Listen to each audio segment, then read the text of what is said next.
കിടന്ന കാലത്ത് നമ്മൾ തമ്മിലുള്ള അന്തരം എനിക്കറിയാമായിരുന്നു. രാധികയോട് സത്യം പറയാതിരുന്നത് വഞ്ചിക്കാനായിരുന്നില്ല, ഇഷ്ടം കൊണ്ടായിരുന്നു. എല്ലാം പറഞ്ഞാൽ നീ നഷ്ടപ്പെട്ടു പോകുമെന്നുള്ള പേടിയുണ്ട്. ജയിൽ കിടക്കുമ്പോഴാ എല്ലാം എന്തൊരു മണ്ടത്തരമാണെന്ന് മനസ്സിലായത്.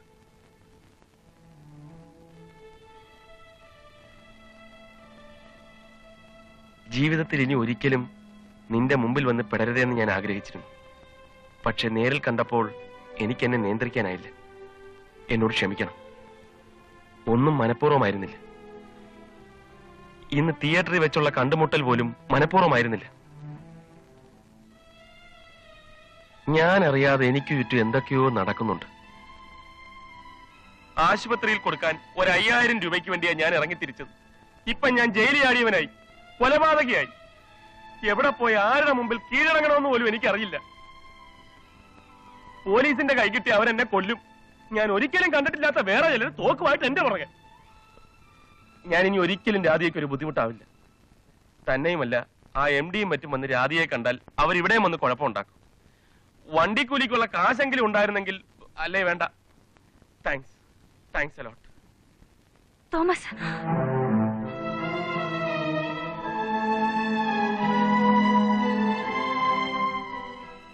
വേണ്ട രാധിക, ഞാനിനി ഇവിടെ നിന്നാൽ രാധികയ്ക്ക് കൂടി ആപത്താണ്.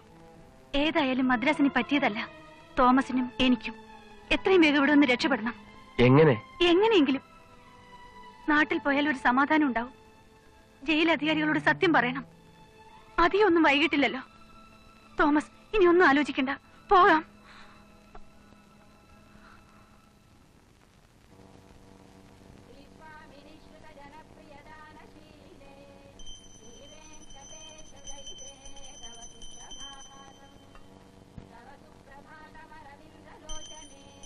എന്തിനാണ് ഈശ്വര എന്നെ ഇങ്ങനെ പരീക്ഷിക്കുന്നത്? കാപാലികന്മാരുടെ കയ്യിൽ നിന്ന് കഷ്ടിച്ചാണ് ഇന്നലെ രക്ഷപ്പെട്ടത്.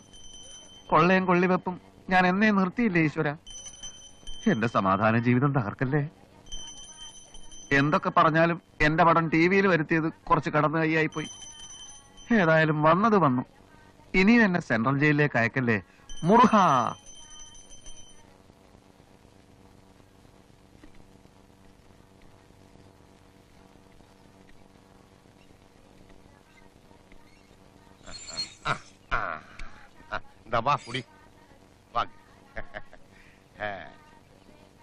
இது என் மகள் ஞானம்.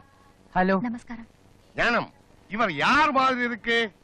அது வந்து இறந்து போன உன் அண்ணன் சுப்பிரமணியம் மாதிரி இல்லே? ஆமாப்பா, அண்ணா மாதிரியே இருக்கார். அதே கண்ணு, அதே மூக்கு, அதே மீசை. கார் ஆக்சிடென்ட்ல அடிபட்டு சாகும்போது தலையில் இந்த மாதிரி 2 கெட்டு இருந்தது. இந்த மூஞ்சியை பார்க்கும்போது அந்த டெட் பாடியே வந்து முன்னால நிக்கிற மாதிரி தோணுது. அப்பா, இவர் யாருப்பா? இவரு கேரளாவிலே பெரிய போலீஸ் ஆபீசர். அப்படியா? வாங்க, ஆத்துக்குள்ள வாங்க.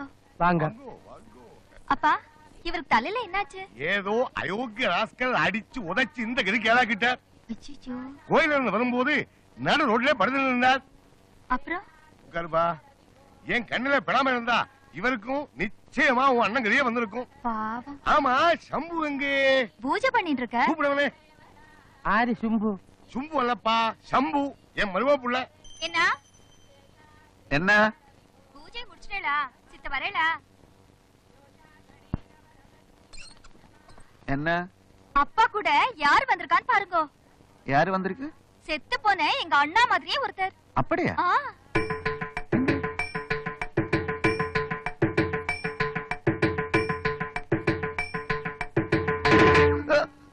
என் மருமக பிள்ளையானதுனால சொல்லவில்லை, அவர் ஹரிச்சந்திர மாதிரி. ஆமா.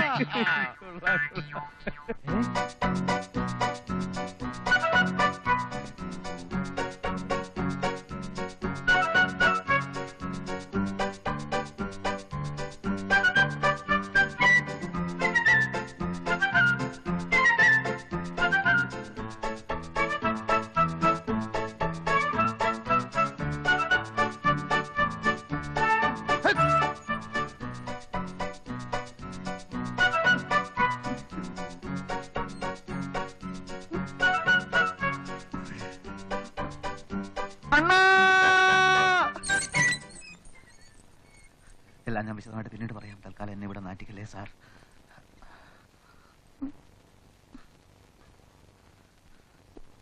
പ്ലീസ്. ഞാൻ ഒന്ന് ചോദിച്ചോട്ടെ, കുറ്റം ചെയ്തവനെ ശിക്ഷിക്കുന്നത് എന്തിനാണ് സാർ? അവനൊരു പാഠം പഠിപ്പിക്കാൻ. ആണല്ലോ. പാഠം പഠിച്ചു കഴിഞ്ഞവനെ പിന്നെയും പിടിച്ചുകൊണ്ടുപോയി ശിക്ഷിക്കേണ്ട കാര്യമുണ്ടോ? ഞാനിപ്പോ മര്യാദക്കാരനാണ്, കുറ്റവാളിയല്ല. 24 മണിക്കൂർ അധ്വാനിച്ച് ഒരു കുടുംബം പുലർത്തുന്നവനാണ്. ഇനിയും എന്നെ അഴിക്കകത്താക്കിയാൽ അതോടെ എന്റെ കുടുംബം വെള്ളത്തിലാകും. ഞാനൊരു സ്ഥിരം കുറ്റവാളിയായി മാറും. അങ്ങനെ മാറിയാൽ ഈ വിൻസെന്റ് ഡിസൂസ ഇടിച്ച് നിന്റെ അസ്ഥി കലക്കും. ഒരുത്തന്റെ അസ്ഥി കലക്കാൻ ഏത് മണ്ടനും കഴിഞ്ഞു എന്ന് വരും. പക്ഷെ കലങ്ങിയ അസ്ഥി ശരിപ്പെടുത്തിയെടുക്കാൻ കുറച്ച് മിടുക്ക് വേണം. സാർ എത്ര വട്ടം പറഞ്ഞു, ഞങ്ങൾ ആരെയും കൊല്ലാൻ ശ്രമിച്ചിട്ടില്ല. അതൊന്നും പറഞ്ഞിട്ട് കാര്യമില്ല. എന്ത് വന്നാലും ഞാൻ രണ്ടെണ്ണത്തിനെ പിടിക്കും. എന്നാ പിടിക്ക്. പക്ഷെ നിരപരാധികളായ ഞങ്ങളുടെ മനസ്സിന്റെ ശാപമേറ്റ് സാറും സാറിന്റെ കുടുംബവും നശിച്ച് വെള്ളത്തിലാകും. നോക്കി. എന്റെ പ്രശ്നം തനിക്കറിയാമോ? ആഭ്യന്തര മന്ത്രിയുടെ ബന്ധുവായതുകൊണ്ടാണ് എന്നെ കേസ് പിടിക്കാൻ വിട്ടതെന്നും ഞാനിവിടെ ചുമ്മാ ഊരി ചുറ്റിക്കൊണ്ടിരിക്കുകയാണെന്നുമൊക്കെയാണ് പ്രതിപക്ഷത്തെ ദുഷ്ടന്മാർ അസംബ്ലിയിൽ വിളിച്ചു കൂവിക്കൊണ്ടിരിക്കുന്നത്. പാവം മന്ത്രി അമ്മാവൻ പ്രതിപക്ഷത്തിന് ചുട്ട മറുപടി കൊടുക്കാനാവാതെ അമ്മാവൻ കിടന്ന് ശ്വാസം മുട്ടുകയാണ്. എന്റെ വരവിന്റെ ഉദ്ദേശം നിങ്ങളെ പിടിക്കൽ മാത്രമല്ല, അധോലോക തെണ്ടികളായ KRനെയും വിക്രമനെയും എനിക്ക് പൂട്ടണം. ഏത് വിക്രമൻ? നിങ്ങളെ കൊലയാളികളായി തെറ്റിദ്ധരിച്ചിരിക്കുന്ന അതേ വിക്രമൻ തന്നെ. KRും ഈ വിക്രമനും ഒന്നിച്ച് പ്രവർത്തിച്ചിരുന്നവരാണ്. മയക്കുമരുന്ന്, കൊല, ആയുധക്കള്ളക്കടത്ത് എന്നിവയൊക്കെയായിരുന്നു ഇവരുടെ ഏർപ്പാട്. ഇവർ തമ്മിൽ തല്ലി പിരിഞ്ഞപ്പോൾ പരസ്പരം പാര വയ്ക്കാൻ തുടങ്ങി. അങ്ങനെയാണ് ഇന്റലിജൻസിന് ഈ വിവരങ്ങളെല്ലാം കിട്ടുന്നത്. അത് ശരി. ഇത്രയും വലിയ ചെറ്റകളെ സുഖിക്കാൻ വിട്ടിട്ടാണ് ഈ നിസ്സാരക്കാരായ ഞങ്ങളുടെ പുറകെ സാർ നടക്കുന്നത്. ഒരുത്തരം ഞാൻ വെറുതെ വിടില്ല. അവന്മാരെ ഞാൻ പിടിച്ചാൽ മന്ത്രി അമ്മാവന് ആണുങ്ങളെ പോലെ തല ഉയർത്തി നടക്കാൻ നോക്കും. അപ്പൊ പിടിക്കണം സാർ. തടി കൊണ്ടും ബുദ്ധി കൊണ്ടും എന്ത് സഹായം വേണമെന്ന് പറ, ഞാൻ ചെയ്യാം.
இது சாப்பிட்டு கொஞ்சம் ரெஸ்ட் எடுத்துக்கங்க.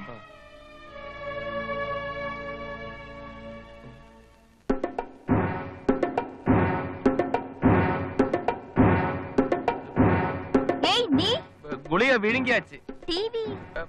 டிவி എന്താണ് ടിവി? டிவில பார்த்தது உன்னதானே? അത് ഞാനല്ലേ, അത് വേറെ ആള്. ഞാൻ അവനല്ലേ. கொலைக்காரே கொலைக்காரே അല്ല, கொலைக்காரே டிவில பார்த்த ഞാൻ கொலைக்காரே. சொல்றது கேளு. ஐயோ சிஸ்டர் காப்பாத்துங்க. ஐயோ சிஸ்டர் கதவு திறங்க. சிஸ்டர் ஐயோ காப்பாத்துங்க.